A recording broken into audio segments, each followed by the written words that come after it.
வணக்கம் வியூவர்ஸ். நம் முன்னோர்களோட பழக்க வழக்கங்கள்ல நிறைய அர்த்தங்களும் அறிவியலும் இருக்கு. அதுல ஒண்ணுதான் செம்பு பாத்திரத்துல தண்ணீர் குடிக்கிறது. இதனால உடலுக்கு நிறைய நன்மைகள் கிடைக்கிறதா சமீபத்திய ஆய்வாளர்கள் கண்டுபிடிச்சிருக்காங்க. அதுல சிலத நம்ம ஆரோக்கியம் சேனல்ல பார்க்கலாம். நம்ம உடம்புக்கு குறிப்பிட்ட அளவு செம்பு சத்து தேவை. ஆனா செம்பை நேரடியா நாம எடுத்துக்க முடியாது. இதுக்கு பதிலாதான் செம்பு பாத்திரங்கள்ல தண்ணீர் குடிச்சு செம்பை உடலுக்கு சேர்த்திருக்காங்க நம்ம முன்னோர்கள். முதலாவது, செம்பு பாத்திரத்துல தண்ணீர் பிடிச்சு வைக்கிறதால அதுல இருக்கிற கிருமிகள் அழியுது. முக்கியமா பலவித நோய்களை ஏற்படுத்தும் ஈகோலி பாக்டீரியா இருந்த இடம் இல்லாம போகுது. இரண்டாவது, சமீபத்துல எத்தனையோ பேருக்கு தைராய்டு பிரச்சனை இருக்கு. இவங்களுக்கு தைராய்டு சுரப்பி ஒண்ணு அதிகமா சுரக்கும், இல்ல சுரக்காமலேயே போயிடும். தைராய்டு பிரச்சனைகளுக்கு நிறைய காரணங்கள் சொல்லப்பட்டாலும் மிக முக்கியமான காரணம் செம்பு சத்து குறைபாடு. சாப்பிடுறதுக்கு முன்னாடி செம்பு பாத்திரங்கள்ல நிரப்பி வச்ச தண்ணீரை குடிக்கிறதால இது சரியாகுது.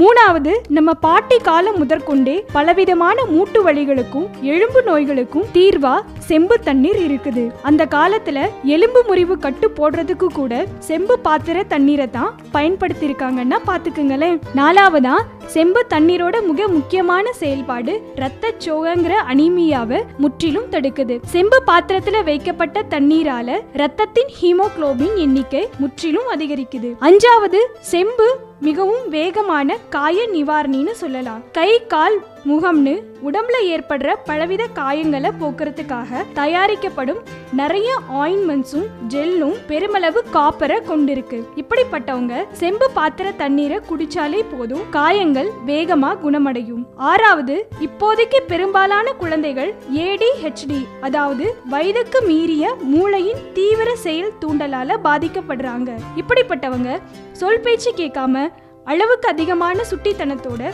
படிப்புல கவனம் இல்லாம இருப்பாங்க. இந்நோயின் முக்கிய குறைபாடும் செம்புதான். இந்த மாதிரியான குழந்தைகள் செம்பு பாத்திரங்கள்ல நிரம்பிய தண்ணீர் குடிக்கிறதால மூளைக்கு போதிய காப்பர் கிடைக்க பெற்று சரியாகிறாங்க. ஏழாவது, புற்றுநோய் உயிரை கொல்றதுக்காகவே வருதுன்னு நினைக்கிறோம். இதுக்கு தீர்வே இல்லைன்னு கூட சொல்றோம். ஆனா செம்பு தண்ணீரால புற்றுநோய்க்கு காரணமான வைரஸ்கள் கொல்லப்படுது. அதிசயத்தக்க முறையில கேன்சர் கட்டிகளும் படிப்படியா காணாம போகுது. தவிர கேன்சரை எதிர்த்து போராடும் வெள்ளை அணுக்களை செம்பு தண்ணீர் அதிக அளவு உற்பத்தி செய்யுது. எட்டாவது, யாருக்குமே வயசாகிறது பிடிக்காது. எப்பவுமே இளமையா இருக்கணுங்கிறது தான் எல்லாருடைய கனவும். செம்பு தண்ணீர்ல அதிக அளவு ஆன்டி ஆக்சிடென்ட்ஸ் இருக்கிறதால இது தோல் சுருங்கல், கருவளையம் போன்றவை வராம தடுக்குது. கடைசியா, கர்ப்பிணி பெண்கள் செம்பு தண்ணீர் அதிக அளவு குடிக்கிறதால உடம்புல இரத்த சிவப்பணுக்கள் அதிகரிக்குது. இது குழந்தை எவ்வித குறைபாடும் இல்லாம ஆரோக்கியமா வயிற்றுல வளர உதவுது. மேலும் கர்ப்ப காலங்கள்ல ஏற்படுற சில அஜீரண கோளாறுகளுக்கும் செம்பு தண்ணீர் தீர்வா அமையுது.